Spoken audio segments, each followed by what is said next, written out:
Hey, Michael here from Beer Baseball Blog, The Adventures of Craft Beer and Baseball. This is the Beer Baseball Quick Pitch for October 25th, 2021. Wherever you are watching us live today, please give us a like and a comment. Let us know that you're out there. And as always, we'd appreciate if you subscribe and turn on those notifications. A little background on the Beer Baseball Blog. My name is Michael Mondragon. I'm a Los Angeles-based graphic designer and a lifetime baseball fanatic, and the founder of the Beer Baseball Blog. We started the blog in 2016 as a travel journal documenting our major league, minor league, college, independent baseball adventures across the United States. We combined it with craft beer, breweries, and other points of interest. In 2020, the blog pivoted to a weekly live video podcast called the Beer Baseball Blogcast.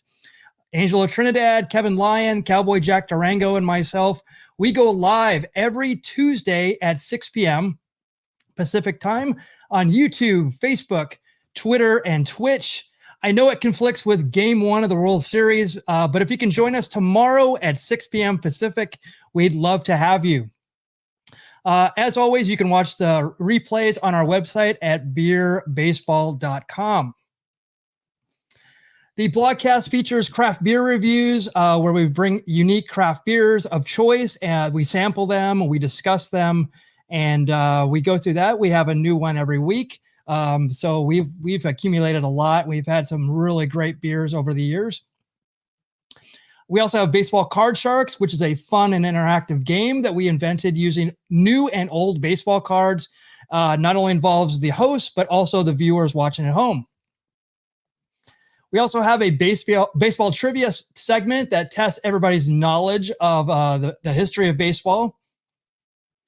And we have a fun learning segment called This Day in Baseball History, where we mix over 100 years of baseball history with obscure pop culture, music, television, and pro wrestling references. It's always a lot of fun every week.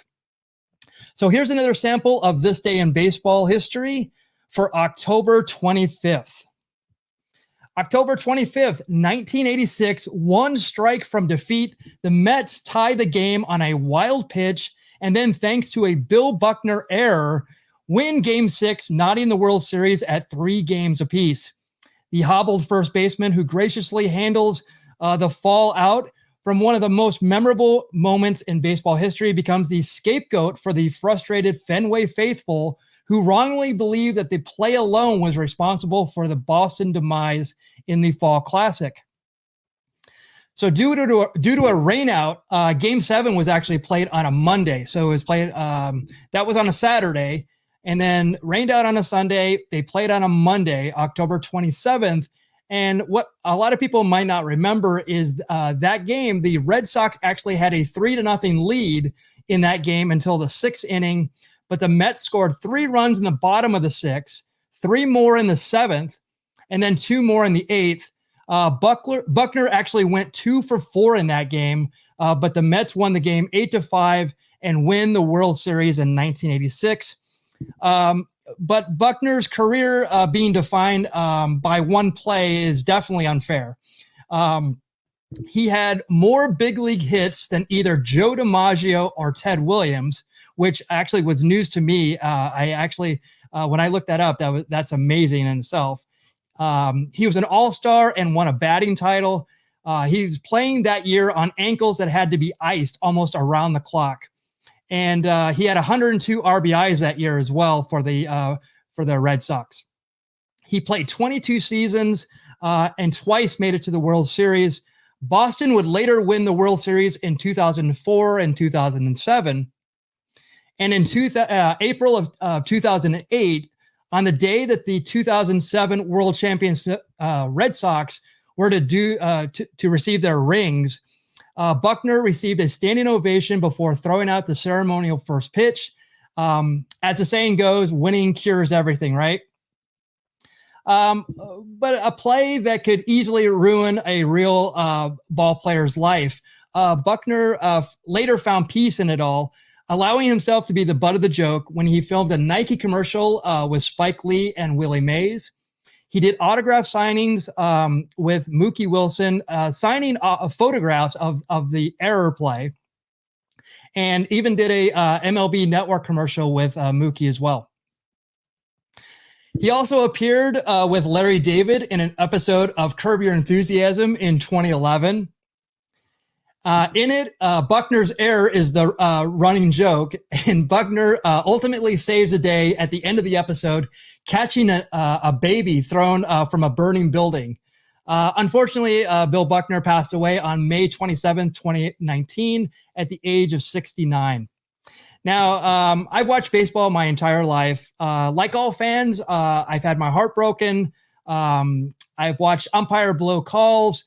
And I've watched the wrong team, in quotations, win the big game.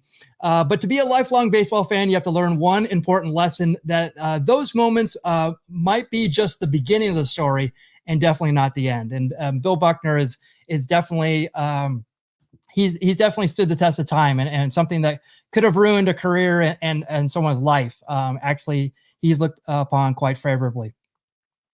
So thank you so much for joining us today. If you want to we have more fun like this every Tuesday for the Beer Baseball Blogcast, 6 p.m. Pacific on YouTube, Facebook, Twitter, and Twitch, with Angelo Trinidad, Kevin Lyon, Cowboy Jack Durango, and myself. You can also join the VP of Content Development, Angelo Trinidad, Saturdays at 9 p.m. Pacific for Beer and Break on our YouTube channel, where he opens sports packs of cards and enjoys a craft beer.